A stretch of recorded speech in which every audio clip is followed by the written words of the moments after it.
Selamat datang di peradaban baru.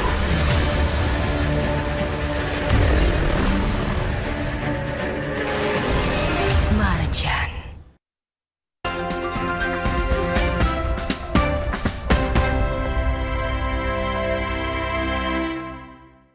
Saya sekarang lagi masak, Pak. Saya tinggal di gas. Iya, yang itu apa? Bukan masalah antri gasnya. Anak kami lapar, butuh makan, butuh kehidupan, Pak. Oke, Bapak ya. Logika berjalan dong, Pak. Iya. Kemarahan warga tak terbendung saat bertemu dengan Menteri SDM Bahlil Lahadalia di salah satu pangkalan LPG 3 kg di Tangerang, Banten. Warga kesal terhadap kebijakan larangan pengecer menjual LPG 3 kg sehingga langka di pasaran. Warga minta pemerintah tidak menyusahkan rakyat. Kebijakan pemerintah melarang pengecer menjual gas LPG 3 kg atau gas melon per 1 Februari lalu memang berdampak besar. Warga yang biasanya bisa membeli di warung harus mengantre di agen resmi. Melihat kekacauan yang ditimbulkan, Presiden Prabowo melalui Wakil Ketua DPR RI yang juga Ketua Harian DPP Partai Gerindra, Sufmi Dasko Ahmad, menegaskan pembelian LPG 3 kg bisa kembali dibeli di pengecer. Komunikasi dengan Presiden kemudian telah menginstruksikan kepada SDM untuk per hari ini mengaktifkan kembali pengecer-pengecer yang ada untuk berjualan seperti biasa, sambil kemudian pengecer-pengecer itu akan dijadikan sub daripada pangkalan,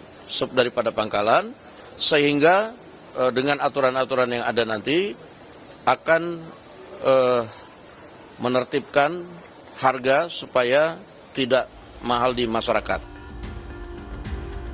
Menteri SDM Bahlil Lahadalia menyebut harga dan kecurangan penyaluran LPG 3 kg menjadi penyebab pemerintah ingin mengendalikan subsidi. Menurut Bahlil, pemerintah ingin pengecer menjadi sub pangkalan agar penyaluran LPG subsidi dapat dikontrol. Enggak, sekarang gini, pengencer, yang tadinya pengencer, kita jadikan menjadi sub pangkalan. Kenapa? Karena kan alurnya begini loh. Dari Pertamina menuju ke agen, itu harganya sekitar 12-13 ribu. Dari agen ke pangkalan, harganya itu kurang lebih sekitar 16 ribu atau 17 ribu. Nah, sekarang itu masih bisa dikendalikan oleh Pertamina, masih bisa dipantau. Dari pangkalan ke pengencer, itu di situ yang susah Pertamina kendalikan, nggak ada instrumennya. Dan itulah harganya terjadi sampai dengan di atas 20 ribu, bahkan ada yang 30 ribu kadang-kadang. Bahkan ada yang dioplos. Nah, dengan mereka menjadi sub pangkalan, maka kita akan menaruh fasilitas yang sama dengan di pangkalan. Lalu, bagaimana syarat pengecer bisa menjadi sub pangkalan? Pengecer bisa menjadi sub pangkalan LPG 3 kg secara gratis dengan mendaftarkan diri di subsidi tepat LPG Pertamina agar memiliki akun sebagai sub pangkalan. Pengecer bisa mendapatkan nomor induk berusaha atau NIB di website oss.go.id juga secara gratis agar bisa menjadi sub penyalur. Alternatif lain, pengecer bisa mendaftarkan diri secara manual ke penyalur resmi dengan membawa identitas KTP dan kartu keluarga. Tim Liputan, Kompas TV. Saudara, larangan pengecer menjual gas LPG 3 kg atau gas melon menimbulkan kekacauan di masyarakat. Melihat itu, Presiden Prabowo memutuskan pengecer bisa kembali menjual gas dan sambil berjalan menjadikan pengecer sebagai sub pangkalan LPG. Tepatkah langkah ini atau ada cara lain untuk mengontrol subsidi LPG 3 kg agar tepat sasaran? Kita bahas soal ini bersama Ketua Badan Perlindungan Konsumen Nasional atau BPKN, Muhammad Mufti Mubarok. Selamat pagi Pak Mufti. Terima kasih sudah di studio. Dan juru bicara Kantor Komunikasi Presiden atau PCO, Ujang Komarudin. Kang Ujang, selamat pagi. Selamat pagi. Terima kasih sudah di studio juga. Dan tersambung melalui Zoom, anggota Komisi 12 DPR RI dari fraksi Demokrat, Mulyadi. Selamat pagi Pak Mulyadi. Selamat pagi. Terima kasih Bapak-Bapak sudah bergabung di Dialog Sapa Indonesia pagi hari ini. Dan saya ke Kang Ujang. Kang Ujang, Ya. mengawal kebijakan Presiden. Belum sampai 5 hari tapi sudah berubah. Nah, bagaimana Kang Ujang, Presiden melihat hal ini? Apakah memang sudah tepat pada akhirnya dari sebelumnya ke pangkalan, akhirnya menciptakan sub-sub pangkalan? Ya, sangat tepat apa yang dilakukan oleh Pak Presiden. Pertama, berbasiskan kepada problem-problem persoalan yang ada di masyarakat. Ya. Lalu juga ada aspirasi. Ya. Beberapa hari gitu, 3 hari sulit mencari gas. Maka dengan tindakan yang tegas, cepat dan terukur, maka Presiden mengembalikan aturan agar mereka ya yang di bawah itu bisa mendapatkan haknya. Ya. Yaitu gas LPG 3 kg yang betul-betul masyarakat butuhkan itu hadir ada. Ya. Tetapi kalau kita lihat apa yang dilakukan kemarin itu menjadi masukan juga bagi kementerian, gitu, bagi para menteri agar memang dalam konteks bekerja ya berbasiskan kepada kepentingan rakyat. Ya. Kepedulian Pak Presiden sangat jelas, sangat nyata, yaitu apa yang menjadi kepentingan, apa yang menjadi aspirasi, apa yang menjadi keinginan dari masyarakat untuk menghadirkan harga ya yang stabil, lalu juga gas yang tersedia itu menjadi penting. Oleh karena itu langkah ini adalah langkah strategis sehingga apa yang dilakukan oleh Pak Presiden menjadi solusi bagi seluruh rakyat Indonesia, bagi publik melihat bahwa persoalannya langsung selesai, langsung tuntas. Ini yang menjadi keinginan kami bahwa ketersediaan gas LPG 3 kg itu ya tidak sulit masyarakat untuk mengakses. Ya, apa yang menjadi tata kelola di Kementerian SDM itu kan kewenangan dari Pak Menteri. Tetapi memang ketika ada problem, maka Pak Presiden menjadi solusi bersama bagi kepentingan publik, bagi kepentingan masyarakat, yaitu menghadirkan gas LPG yang ada di rumah-rumah gitu. Artinya masyarakat sekarang sudah normal kembali, sudah mendapatkan haknya. Tinggal bagaimana ke depan memastikan bahwa program ini tepat sasaran. Lalu juga tidak ada oplos-mengoplos. Yang ketiga juga harga nanti juga stabil. Agar memang nanti ke depan penerima manfaat itu masyarakat betul-betul orang yang berhak, bukan orang-orang yang tidak berhak. Ini yang menjadi persoalan sekarang. Sehingga Kementerian SDM itu betul-betul mengelola dengan baik. Oleh karena itu kalau ada persoalan kemarin ya tentu kita evaluasi bersama, kita perbaiki, dan itu sudah diselesaikan oleh Pak Presiden begitu. Oke, Kang Ujang, tadi Anda sempat mengatakan bahwa kebijakan yang diberikan oleh para pembantu Presiden, para menteri ini harus memperhatikan masyarakat banyak. Apakah mungkin saja salah terjemah dari Menteri SDM Bahlil Hadil terkait dengan kebijakan Presiden ini atau gimana? Pak Bahlil, Pak Presiden punya kekompakan ya dalam konteks bekerja, tetapi memang ada kebijakan yang berbeda. Artinya Pak Bahlil punya program, punya kebijakan. Nah ini juga kan punya kewenangan juga untuk bisa mengeksekusi kebijakan-kebijakan itu begitu kan. Tetapi memang ketika kebijakan itu atau program itu bermasalah di lapangan, maka ya satu keputusan dari Pak Presiden menjadi penting. Nah kita menyaksikan bagaimana episode kemarin bahwa semua sudah tuntas, sudah clear, sudah selesai gitu. Sekarang masyarakat sudah bisa mengakses kembali gas LPG. Tadi saya lewat dari rumah sampai Kompas TV, ibu-ibu sudah mengambil ya gas-gasnya itu di eceran-eceran itu. Jadi dalam waktu sehari kemarin Pak Presiden menginstruksikan, maka semuanya menjadi selesai. Artinya Pak Bahlil punya program, punya kebijakan yang ketika kebijakannya itu tidak sesuai dengan kepentingan publik atau mendapatkan kritik dari publik, ya maka Pak Presiden mengintervensi itu agar memang selesai, agar memang persoalannya menjadi tuntas. Dan kita menyaksikan bahwa apa yang dilakukan oleh Pak Presiden adalah bagian daripada tadi bahwa Pak Presiden peduli dengan kepentingan rakyat, dan apa yang menjadi keputusan ada keputusan berbasiskan kepada kepentingan masyarakat Indonesia. Dan selalu berkali-kali dalam pidatonya bahwa Pak Presiden tidak mau menyulitkan rakyat Indonesia, ingin mensejahterakan, ingin memudahkan. Nah inilah yang kemarin dilakukan oleh Pak Presiden sehingga mengintervensi, dan persoalan gas ini sudah selesai, sudah tuntas. Tinggal bagaimana ke depan SDM menerjemahkan tadi ya apa yang menjadi visi misi dari Bapak Presiden. Oke, Presiden ingin memperhatikan masyarakatnya sehingga tidak terjadi kekisruhan seperti yang kemarin. Saya ke Pak Mufti. Pak Mufti, pengecer jadi subpangkalan, ini jadi solusi atau tidak setelah kekisruhan yang terjadi selama beberapa hari ini? Saya kira ini karena konsumen kita ini kan sangat cepat kan gini, karena persoalan perut kan gitu dan tidak bisa ditunda-tunda, maka segala regulasi yang dilakukan oleh pemerintah dan kita menyambut baik Pak Presiden karena kecepatan beliau untuk mengambil keputusan itu. Sebenarnya mekanisme ini kan sudah lama kan gitu, ini bukan barang baru tapi ini yang sudah berulang-ulang. Jadi sebenarnya dalam konteks konsumen itu yang penting cepat, murah kan gitu, dan ada di sekitarnya itu aja, konsumen nggak terlalu muluk-muluk. Bagaimana kemudian istilah pangkalan, subpangkalan, mekanisme yang ada dalam konteks pemerintah itu, dalam konteks distribusi itu menjadi ya mereka tidak mau tahu kan gitu, asal yang penting barang ini ada, murah, dan tentu sebenarnya banyak alternatif, misalnya dengan pendekatan Jargas oleh pemerintah juga menarik. Sampai hari ini belum pernah dijadikan sosialisasi kan gitu, karena jaringan gas ini juga menarik karena ini langsung di rumah dan kemudian bisa prabayar, bisa pasca bayar dan sebagainya. Dan saya kira ini belum menjadi, ini titip kepada Pak Jupir ini supaya Jargas ini menjadi program kan gitu, karena kalau pakai mekanisme galon ini memang melon ini masih berat sekali kan gitu. Bagaimana kemudian sampai ada yang meninggal kemarin, antrian seperti itu, harga yang sampai 30.000 lebih. Ini sesungguhnya persoalan yang sebenarnya tidak perlu terjadi kan gitu di Republik ini, karena ini kan barang yang biasa kan gitu, yang sudah tiap hari kita lihat, tiap hari kita beli, tiap hari kita konsumsi dan sebagainya, sehingga tidak perlu lagi terjadi seperti itu. Mekanisme soal distribusi sampai ke pengecer, saya kira itu biasa kan gitu, bisa dilakukan oleh sistem, bisa dilakukan oleh apapun. Kalau hanya sekedar harga, subsidi, saya kira kita paham lah, ini kan barang-barang impor kan gitu, 80% impor, dan saya dapat data kebocorannya 40% kan gitu, terbukti dengan pengoplosan dan sebagainya itu.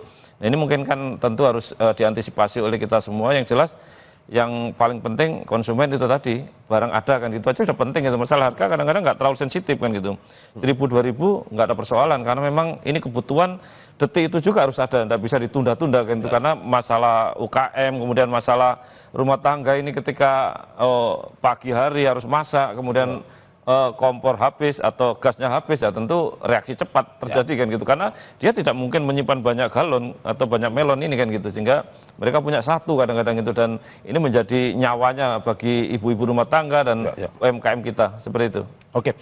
Nah, berdasarkan data 60% ini tidak tepat sasaran, bahwa yang apa yang terjadi selama ini sehingga ada kebijakan yang muncul dari pemerintah. Dari BPKN sendiri melihat apakah betul tidak tepat sasaran selama ini dari LPG 3 kg ini, atau bagaimana? Ya, saya kira rantai patok mata rantainya ini cukup panjang kan gitu. Jadi kebijakan dari Pertamina, kemudian sampai ke kemudian produksi dan sebagainya sampai ke distribusi kan gitu. Itu memang ya saya melihat masih ada sedikit inilah persoalan kan gitu, karena ya mohon maaf ini masih ada permainan dalam tingkat penunjukan ke kuota-kuota itu kan gitu, misalnya bagaimana itu juga menjadi ujung hulunya kan gitu, sampai kemudian ke pengecer, ini tentu mata rantai yang cukup panjang kan gitu. Tetapi bahwa subsidi ini tentu harus dipahami, ini adalah kebutuhan rakyat yang tidak hanya sekedar ngomong subsidi, kan ini juga anggaran untuk rakyat kan gitu. Artinya kita tidak perlu lagi bicara soal subsidi tidak tepat sasaran, tetapi bahwa kebutuhan perut ini nggak bisa ditunda-tunda kan gitu. Artinya ya sudahlah, ini untuk hal ini mohon pemerintah sadar kan gitu. Artinya jangan hanya sekedar anggaran sekian, tetapi kan ini untuk rakyat, bukan untuk siapa-siapa kan gitu. Jadi sebenarnya kalau mekanisme tidak tepat sasaran, memang saya kira ini perlu dirapatkan dulu dengan DPR dan kemudian dengan masyarakat, bagaimana supaya tidak terjadi subsidi yang tidak tepat sasaran kan gitu. Artinya ya bagaimana kemudian kami semua misalnya ketika kami kehabisan LPG yang 3 kilo, kemudian cari yang tidak subsidi, ini barangnya nggak ada kan gitu. Kami cari di mana, ini nggak ada kan gitu. Sampai harus saya sendiri misalnya harus ke Jakarta Pusat untuk mencari yang 12 kilo, atau nggak ada di situ. Jadi pemerintah belum memberikan satu alternatif ketika subsidi misalnya kemudian diatur, dan kemudian yang non subsidi ini harus hadir juga di situ dengan cukup jelas kan gitu, di mana barangnya dan kami beli di mana, dan itu perlu didorong, jangan hanya sekedar subsidi tidak tepat dan kemudian tidak ada alternatif. Itu yang saya kira penting. Oke, saya ke anggota Komisi 12 DPR RI, Pak Mulyadi. Pak Mulyadi, hingga saat ini seperti yang saya sudah sampaikan tadi, bahwa tidak sampai 5 hari kebijakan berubah. Sebelumnya pengecer dilarang berjualan, tetapi pengecer akhirnya bisa menjadi subpangkalan karena kekisruhan yang terjadi. Dari DPR melihatnya seperti apa? Jadi sebetulnya begini, dari tata operasionalnya sebetulnya nggak ada perubahan. Jadi sebetulnya kita 2 hari yang lalu sudah raker dengan Menteri, yang dihadiri juga oleh Pertamina, bahwa skenario yang kita setujui di DPR bahwa pengecer itu menjadi subpangkalan. Jadi operasionalnya tetap berjalan seperti biasa. Namun mungkin di lapangan ada miskoordinasi sehingga seakan-akan pengecer itu harus ditutup seluruhnya. Ini yang menjadi panic buying ya. Sehingga terjadi kepanikan, masyarakat seakan-akan merasa tidak bisa lagi beli di pengecer dan mereka berbondong-bondong datang ke pangkalan. Sebetulnya dari sisi konsep nggak ada perubahan. Hanya terjadi perubahan nama bahwa pengecer kita masukkan ke dalam sistem. Kalau dulu pengecer ini kan bukan bagian dari sistem yang bisa dikendalikan oleh Pertamina. Karena kenapa? Kenapa maksud dari menteri ini sebetulnya baik, yaitu bahwa supaya harga di pengecer ini bisa dikontrol. Kalau sampai pangkalan, Pertamina dengan sistem IT-nya bisa mengontrol harga dan jumlah tabung yang didistribusikan ke masyarakat seberapa banyak. Tapi begitu pengecer membeli dari pangkalan, itu harga tidak bisa lagi dikontrol. Nah ini yang menjadi keluhan masyarakat. Ini yang menimbulkan dari hasil penelitian 60% barang subsidi ini tidak tepat sasaran. Jadi maksud dari kementerian, pemerintah, mereka ingin mengontrol di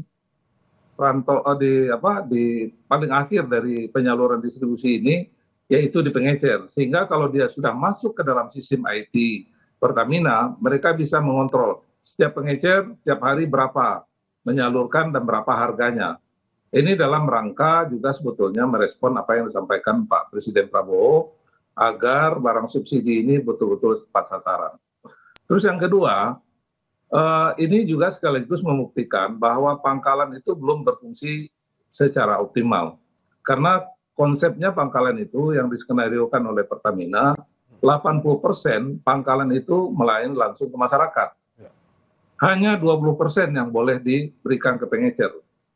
Nah ini praktek di lapangannya itu biasanya terbalik. Begitu pangkalan difungsikan secara optimal, mereka juga nggak siap. Karena mereka tidak terbiasa melayani masyarakat begitu banyak. Padahal skenarionya pangkalan ini harus melayani masyarakat 80%. Hanya 20% yang boleh ke pengecer. Nah, jadi kami Komisi 12, waktu pada raker kemarin, dapatkan kami juga sudah konferensi pers kemarin untuk menenangkan masyarakat, bahwa tata operasionalnya tetap berjalan seperti biasa, sambil Pertamina dan pemerintah mendata pengecer ini untuk dimasukkan ke dalam sistem. Karena kalau dia tidak masuk ke dalam sistem, mereka nggak bisa dikontrol. Titik kelemahan kita dalam penyaluran LPG adalah di pengecer. Karena begitu di pengecer itu nggak bisa lagi dikontrol. Bahkan harga, misalnya harga eceran tertinggi 17.000, di pengecer bisa 25.000, bahkan 30.000. Bahkan pada saat langka bisa sampai 40.000. Nah ini yang sebetulnya tujuan dari pemerintah dan Pertamina ke depan, sedikit demi sedikit, bagaimana target atau sasaran subsidi ini betul-betul lebih tepat sasaran. Itu aja sebetulnya. Tapi Pak Mul, melihat bahwa kemarin sempat terjadi kekisruhan, apakah mungkin saja dari DPR melihat ada sosialisasi yang belum tuntas yang dilakukan oleh pemerintah sebelum akhirnya kebijakan ini diberlakukan? Ya mungkin ini soal sosialisasi, soal koordinasi. Maka dari itu kami meminta mungkin ada masa transisi ya. Jadi tetap beroperasi seperti saat ini, pengecer juga tetap menjual sambil Pertamina melakukan pendataan kepada seluruh pengecer.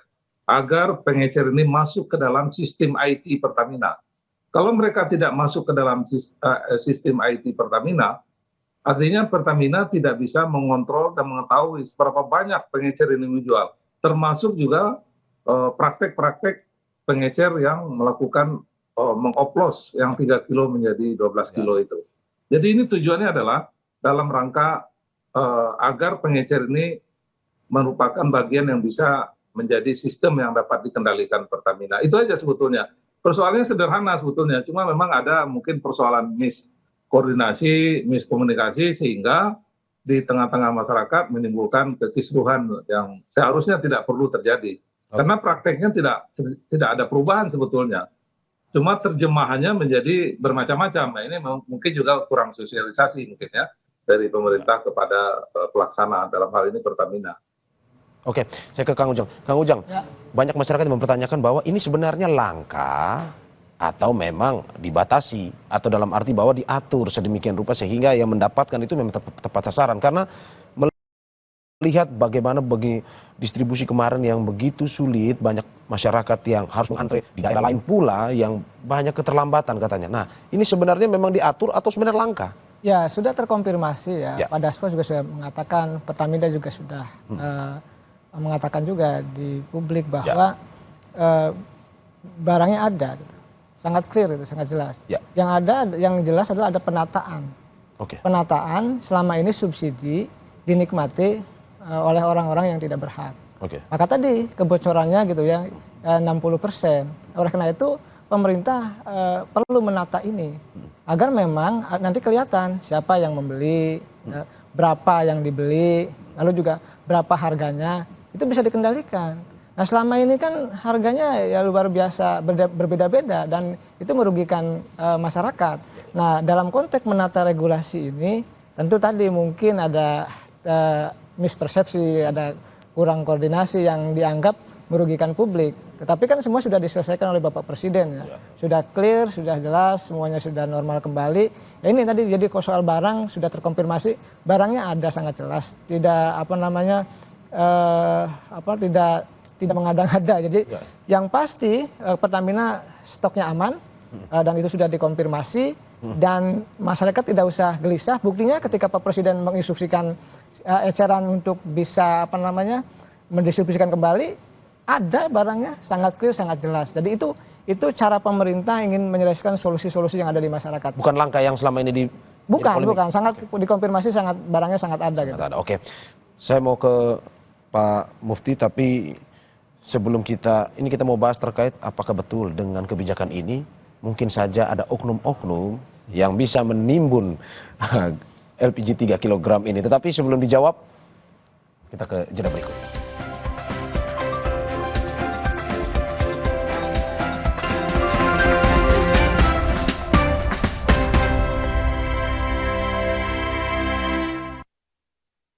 Aku coba Le Mineral, segernya beda. Benar, karena Le Mineral sumbernya dari pegunungan terpilih, mengandung mineral esensial yang tercantum jelas di kemasannya, membuat rasa airnya lebih segar. Kayak ada manis-manisnya. Le Mineral. Selamat datang di peradaban baru.